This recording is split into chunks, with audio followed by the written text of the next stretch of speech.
Hello student, you are welcome to in my YouTube channel AK fight solve math questions.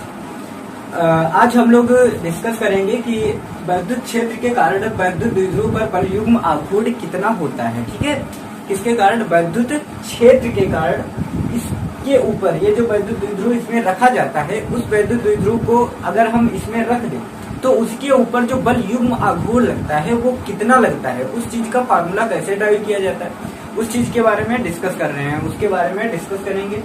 और जिसको हम लोग अगर देखें तो बोलते हैं कि moment of couple on an electric dipole due to an external electric field, right.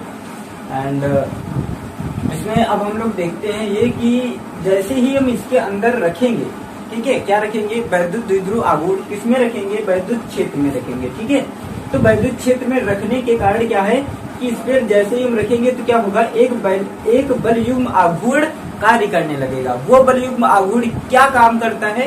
तो वो बल युग्म आघूर्ण ये काम करता है कि इसको इधर से संरेखित करने की कोशिश करता है। ठीक है, संरेखित का मतलब हुआ कि वैद्युत क्षेत्र की दिशा में उसको संरेखित करने की कोशिश करता है। ये क्या किसका कार्य होता है? तो ये इस वैद्युत क्षेत्र इसके ऊपर जो बल युग्म आघूर्ण लगता है उसका नाम होता है प्रत्यानयन बल। ठीक है, वो क्या कार्य करता है? तो इस वैद्युत क्षेत्र में इसको क्या करने का, इसको संरेखित करने का कार्य करता है। ठीक है, कैसे लगता है बल युग्म आघूर्ण?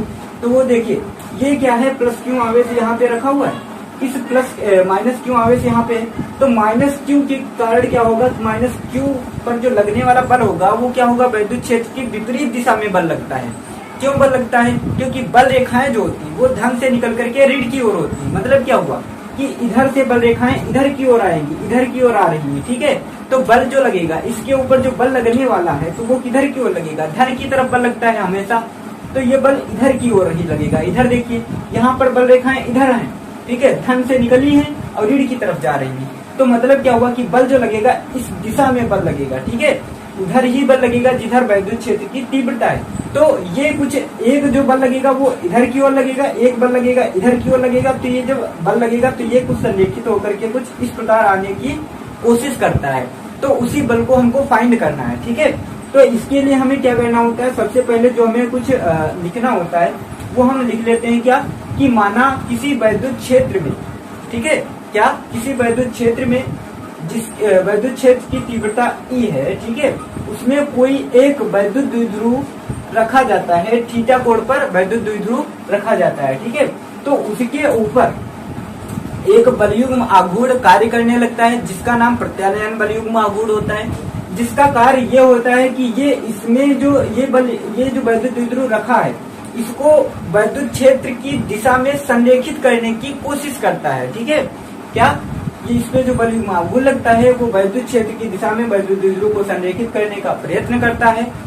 ठीक है, तो अब ये जो भाषा है इस भाषा को हम लोग लिख लेते हैं पहले और फिर आगे बढ़ते हैं। ठीक है, क्या लिखेंगे कि माना किसी वैद्युत जब किसी, ठीक है, जब किसी एक समान वैद्युत क्षेत्र में, ठीक है, अब देखिए क्या देखना है तुमको कि ये चीज जो है इसको पहले समझ लेते हैं, फिर ये जो लिख दिया है हमने इसको भी समझना जरूरी है। ठीक है, क्या हमने बताया था कि इसके ऊपर क्या लगेगा? एक बल लगेगा, किधर की ओर लगेगा? ये बल इधर की ओर लगेगा। ठीक है, क्योंकि माइनस क्यू आवेश पर देखिए क्या होता है कि वैद्युत जो बल रेखाएं होती है वो किधर से निकल करके किधर की ओर जाती है। ये धन आवेश रखा हुआ है, ये प्लस क्यू आवेश है, ठीक है, ये माइनस क्यू आवेश रखा हुआ है। जैसे चुंबक में होता था वैसे ही इसमें होता है, लेकिन चुंबक में क्या होता था कि क्रॉस होकर के वो फिर उसी में घूम करके आ जाती थी, जबकि इसमें क्या होता है ये धन से निकलती है जबकि ऋण पर ये समाप्त हो जाती है, ये ऐसे दोबारा नहीं आती है। ठीक है,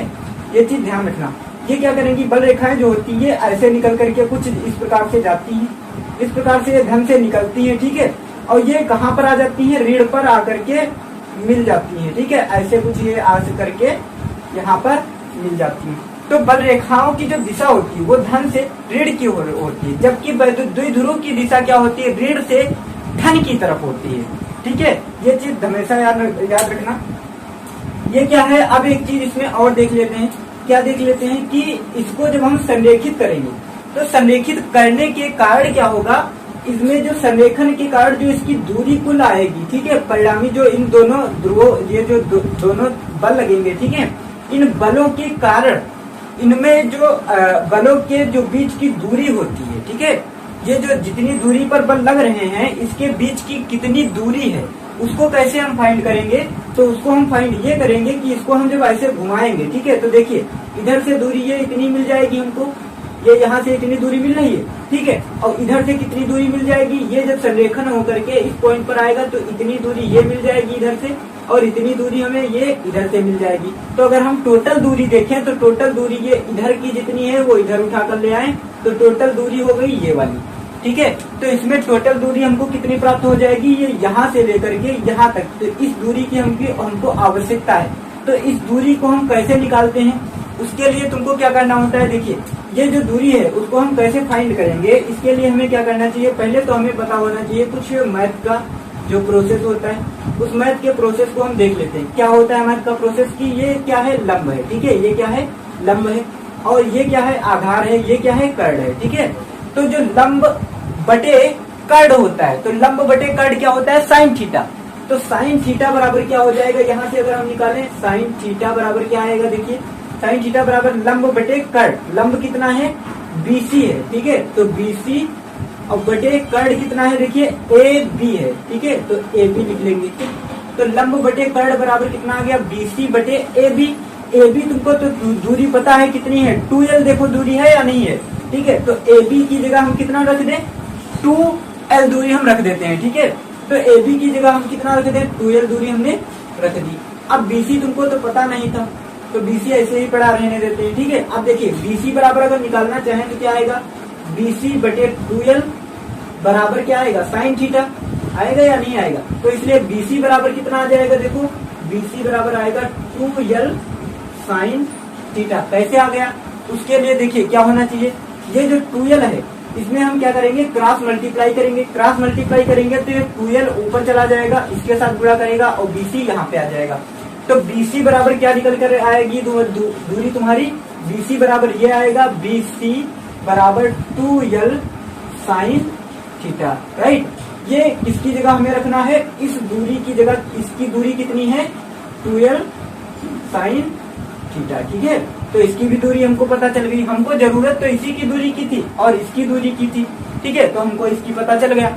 अब हमको देखना यह है कि इसके ऊपर जो बल युग्म आघूर्ण लगता है वो कितना लगता है। पहले जो परिभाषा हमने लिखी है इसको समझ लीजिए और स्क्रीनशॉट पहले लीजिए। देखिए क्या है कि जब किसी एक समान वैद्युत क्षेत्र ई में, एक समान ये वैद्युत क्षेत्र था, इसमें क्या है, कोई वैद्युत द्विध्रुव थीटा कोण पर रखा जाता है, ठीक है।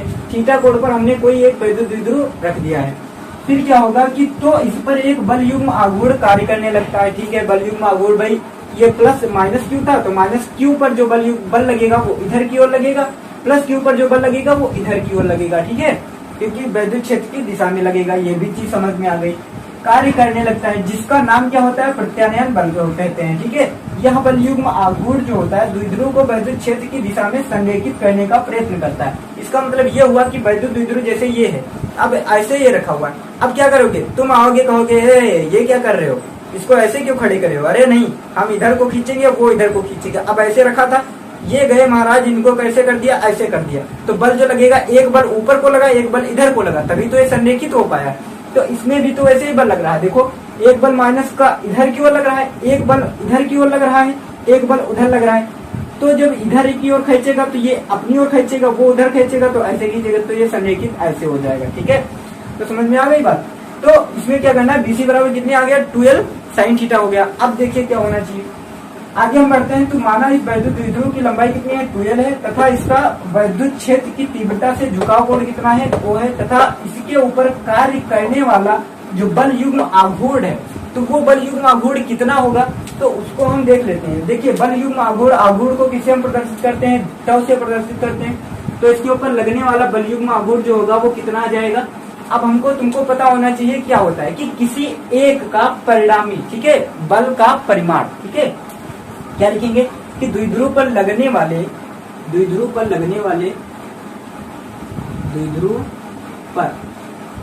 है, लगने वाले ठीक है, बलों में से किसी एक बल का परिमाण, लगने वाले किसी एक बल का परिमाण, ठीक है, एक बल का परिमाण ले लेते हैं। और क्या ले लेंगे, इन दोनों बलों की क्रिया रेखाओं के बीच की दूरी, ठीक है, तथा और इन दोनों बलों की क्रिया रेखाओं के बीच की दूरी, ठीक है, इन दोनों बलों की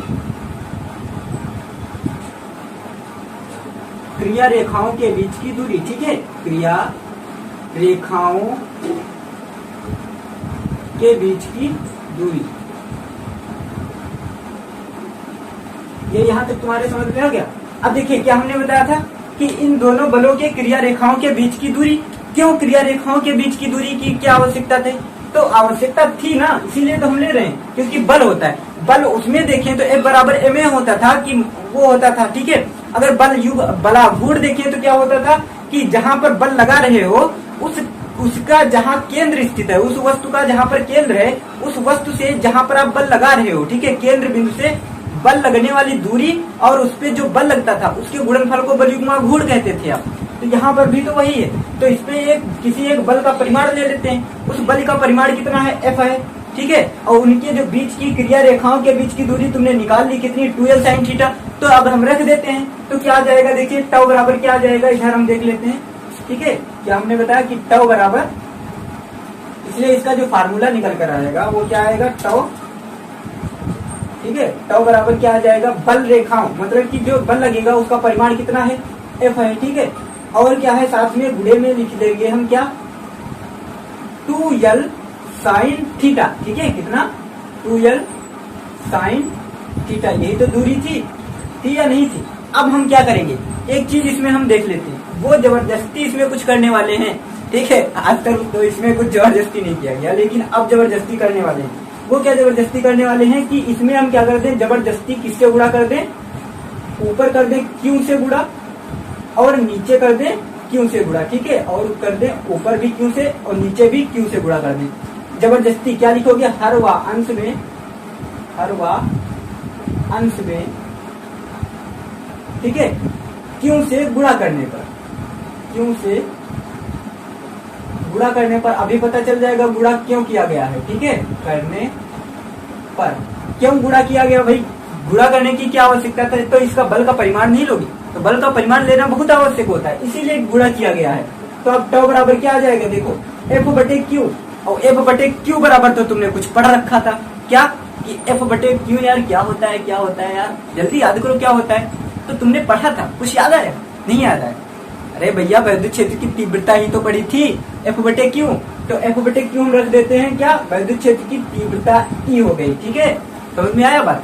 और यार कुछ हम पढ़ रखे ना कि 2l और गुणे Q, 2l और गुणे Q बराबर हम कुछ यार पढ़े रखे रहा, हमका याद नहीं आ रहा है तो याद कर लो ना, क्या रखे रहो, P बराबर याद करो, P क्या होता था, P होता था वैद्युत द्विध्रुव आघूर्ण, होता था या नहीं होता था, समझ में आया, याद आ गया, ठीक है। तो रख लीजिए क्या, P हो गया ये, तो गुणे P और क्या आया, साइन थीटा, तो टाउ बराबर सही लिख लें तो PE साइन थीटा हो गया, ये क्या निकल कर आ गया, इसका सूत्र हो गया, ठीक है।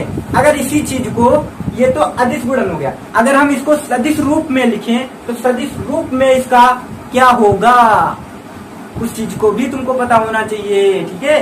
तो सदिश इसका अगर हम निरूपण करें तो कितना आ जाएगा, कुछ इस प्रकार से आएगा, टाउ बराबर क्या आ जाएगा, P और इंटू T, सदिश गुणन हो गया, ठीक है। और इसी की दिशा में क्या होना चाहिए, एकांक सदिश ले लेते हैं हम, वो हो जाएगा, तो PE इस प्रकार से क्या हो जाएगा, इसका सदिश निरूपण हो जाता है, ठीक है। और एक चीज इसमें हमेशा ध्यान रखना कि ये जो टाउ है, टाउ क्या है, बलयुग्म आघूर्ण है, P क्या है, वैद्युत द्विध्रुव आघूर्ण है, E क्या है, वैद्युत क्षेत्र की तीव्रता है, साइन थीटा क्या है, उस द्विध्रुव पर, द्विध्रुव जिस कोण पर रखा हुआ है उसका कोण, ठीक है। अब और एक चीज देख लेते हैं, पहले इसका स्क्रीनशॉट ले लीजिए, फिर आगे हम लोग बढ़ते हैं, ठीक है, ठीक है। अब देखें क्या कि अतः इसके ऊपर लगने वाला बल युग्म आघूर्ण, ठीक है, अतः इस वैद्युत द्विध्रुव पर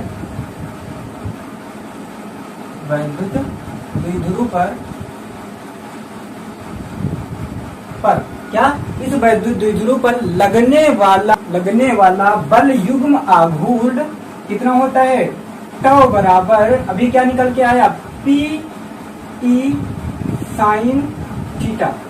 ठीक है, ये क्या होता है, इसका सूत्र होता है, जहां P बराबर क्या था, बलयुग्म, उसको क्या कहते हैं यार, वैद्युत द्विध्रुव आघूर्ण। ठीक है, क्या लिखोगे, द्विध्रुव आघूर्ण, द्विध्रुव आघूर्ण। ठीक है, और E क्या है, E बराबर क्या था, वैद्युत क्षेत्र की तीव्रता, वैद्युत क्षेत्र की तीव्रता।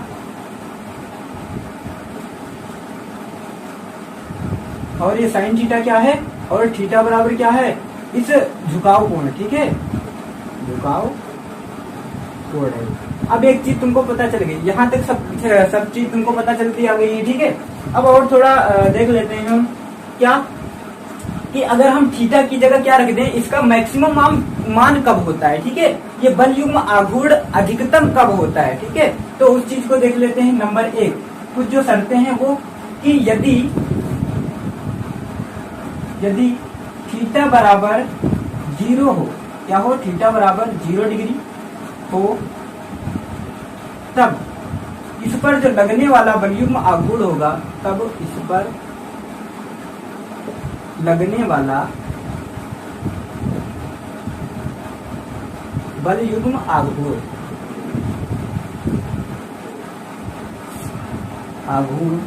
देखिए, थीटा बराबर क्या रख देंगे हम, तो टॉ बराबर क्या आ जाएगा, थीटा बराबर हमको क्या रख देना है, इसमें थीटा बराबर 0 रखना है। तो साइन 0 अंश का मान कितना होता है, पता है, साइन 0 का मान 0 होता है, इसलिए टॉ बराबर क्या आ जाएगा, 0 आ जाएगा। मतलब इस पर कोई बलयुग्म आघूर्ण कार्य नहीं करेगा। इस स्थिति में द्विध्रुव पर कोई बलयुग्म आघूर्ण कार्य नहीं करेगा। ठीक है, द्विध्रुव पर कोई बलयुग्म आघूर्ण कार्य नहीं करेगा।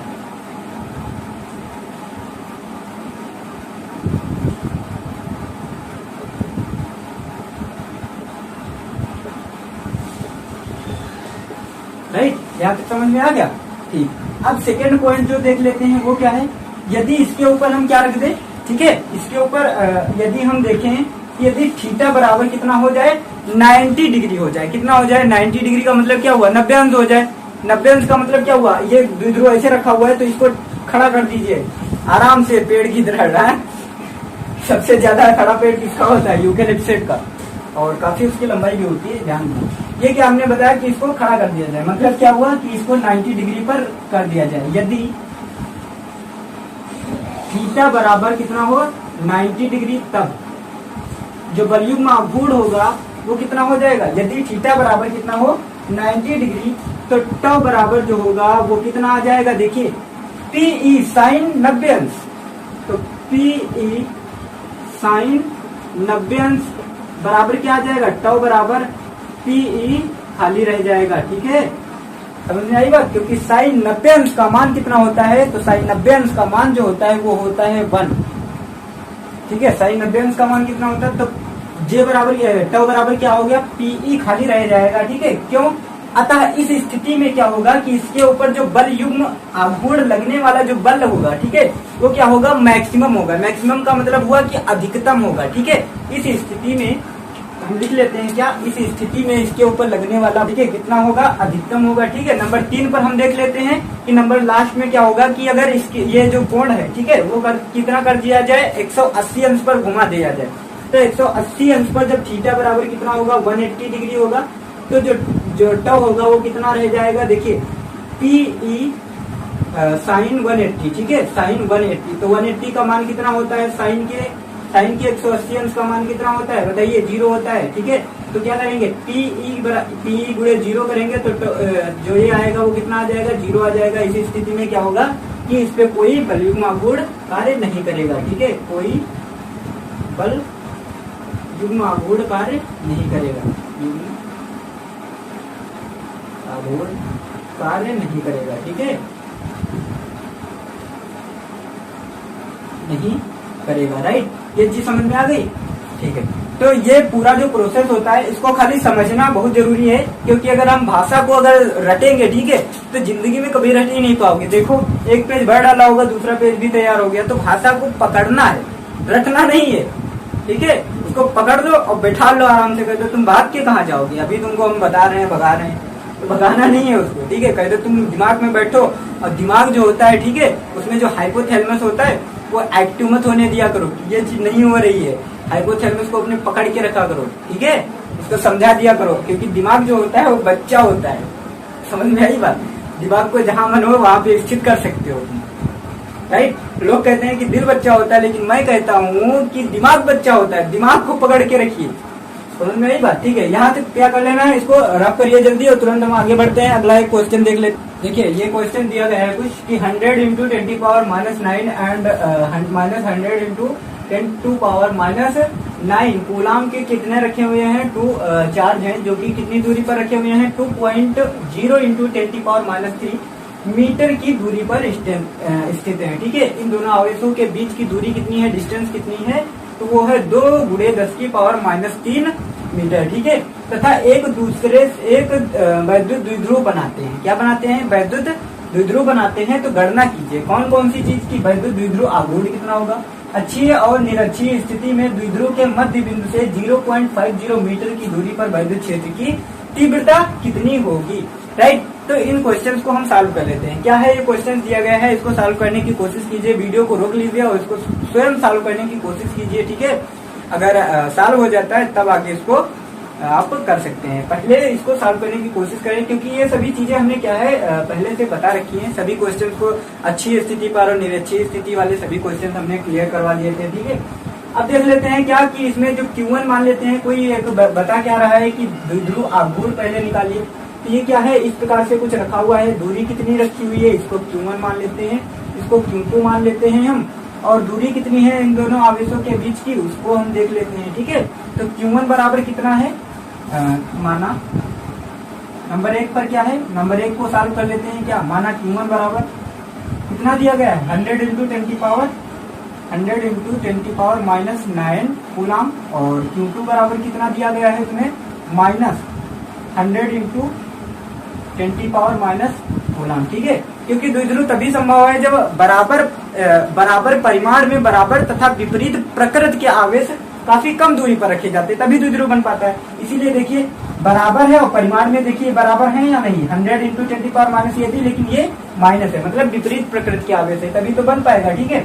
अब इन दोनों के बीच की दूरी कितनी है, डिस्टेंस जिसको हम बोलते हैं, तो 2l बराबर कितना दिया गया है, 2l बराबर दी गई है 2 × 10 की पावर -3 मीटर, ठीक है। तो नंबर 1 क्या देख लेते हैं हम, नंबर 1 पर क्या आएगा, वैद्युत द्विध्रुव आघूर्ण।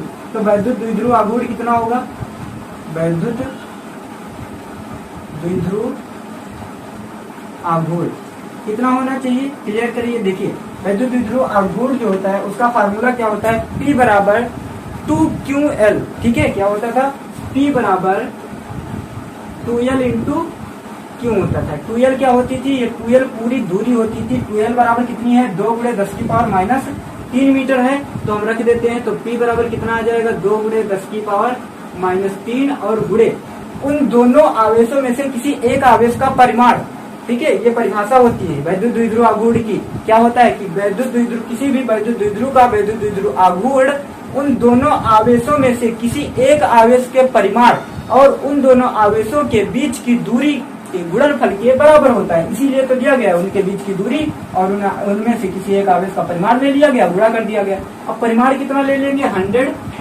और इंटू 10 पावर -9 कूलम। तो P बराबर जो आएगा वो कितना आ जाएगा, देखिए 100 है, ये 2 ऐसे ही लिखा रहने दे, 10 की पावर -3, 10 की पावर -9 हो गए, 10 की पावर मिलकर के कितनी -12, और ये 2 है, 10 की पावर 2, इसको हम लिख लेंगे।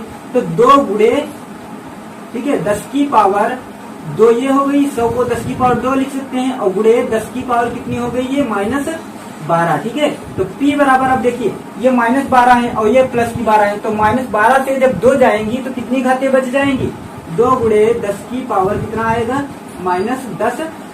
अब इसका मात्रक क्या होता है, कूलाम मीटर, ठीक है। तो ये इसका आ गया आंसर, पहला क्वेश्चन सॉल्व हो गया। कितना आया आंसर, आंसर इसका आ गया 2 गुणे 10 की पावर -10 कूलाम मीटर, ठीक है। जो इसका मात्रक होता है, आंसर लिख लेते हैं क्या, P बराबर 2 गुणे 10 की पावर -10 कूलाम मीटर, ये इसका आंसर हो गया। अब सेकंड वाला हम देख लेते हैं। सेकंड में क्या कह रहा था कि अच्छी तथा निरक्षीय स्थिति में इतनी दूरी पर निकालना था तुमको। केंद्र बिंदु से कितनी दूरी पर अच्छी स्थिति में निकालना है और निरक्षीय स्थिति। तो अच्छी स्थिति के लिए जो फार्मूला होता था, कोशिश करते हैं क्या कि अच्छी स्थिति में वैद्युत क्षेत्र की तीव्रता। तो अच्छी स्थिति में वैद्युत क्षेत्र की तीव्रता का सूत्र क्या होता था, आपने निकाला था कि जो वैद्युत द्विध्रुव है, ठीक है, जब ये जो फार्मूला आता था अच्छी स्थिति में कि 1/4 पाई एप्सिलॉन नॉट 2p/r³, ठीक है, यही तो फार्मूला होता था। और क्या होता था, न्यूटन प्रति कूलम। देखिए ई बराबर जो होता है, सूत्र कैसे याद रखें, सूत्र क्या निकालने के तुरंत अपने आप निकाल लिया करें। क्यों, क्योंकि ई बराबर जो होता है वो कितना होता था, F/Q। तो F का होता है न्यूटन और Q का होता है कूलम, तो न्यूटन प्रति कूलम इसका मात्रक हो गया, ठीक है। अब हम इसमें मान रख देते हैं, तो मान रखेंगे 1/4 पाई एप्सिलॉन नॉट बराबर कितना होता है, 9 × 10⁻9 होता है, ठीक है।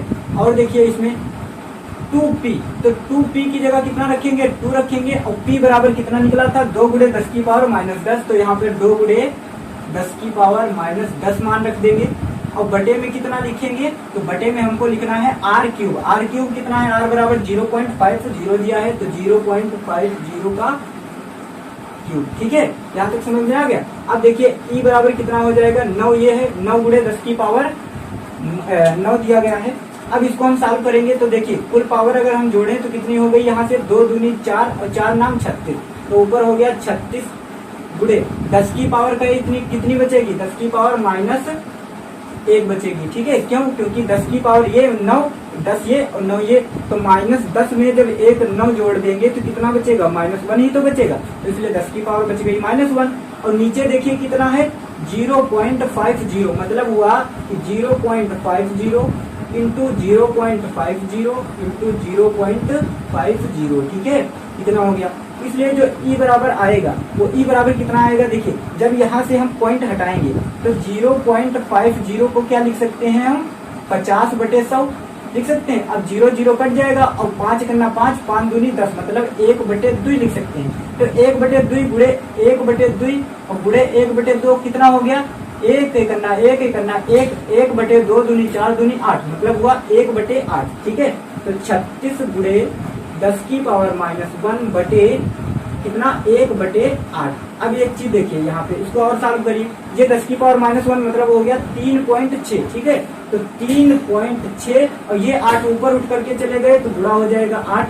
तो ई बराबर कितना आ जाएगा, 8 × 48 के 8 × 24, 24 4 28, मतलब क्या वो पॉइंट कितने स्थान पहले, एक स्थान पहले था, तो 2 पॉइंट इतनी न्यूटन प्रति कूलम, ठीक है। तो वैद्युत क्षेत्र की तीव्रता जो होगी वो अच्छी स्थिति में कितनी आ जाएगी, 28.8 न्यूटन प्रति कूलम की जो वैद्युत क्षेत्र की तीव्रता होगी वो किस स्थिति में आएगी, अच्छी स्थिति में, ठीक है। अब हम देख लेते हैं निरअक्षीय स्थिति में वैद्युत, तो निरक्षीय स्थिति में वैद्युत क्षेत्र की तीव्रता का सूत्र क्या होता है उसको भी तुमको पता होना चाहिए कि ई बराबर कितना निकल कर आया था, इसका आधा हो जाता है। मतलब क्या हुआ कि जो अच्छी स्थिति में होता था, अच्छी स्थिति में जो विद्युत क्षेत्र की तीव्रता का सूत्र आया था उसका क्या रह जाता है, आधा हो जाता है। कौन सा, ये जो अच्छी स्थिति में विद्युत क्षेत्र की तीव्रता होती, इसमें इसका सूत्र देखिए क्या होता था, ई बराबर इसका सूत्र ये होता था, जबकि निरक्षीय स्थिति में क्या होता था 1/4 पाई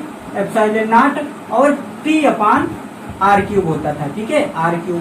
तो एक चीज इसमें तुमको दिख रही है, कुछ सेम इसमें दिख रहा है कि अच्छी स्थिति में इतना मान, अच्छी स्थिति पर 28.8 आया था, ठीक है।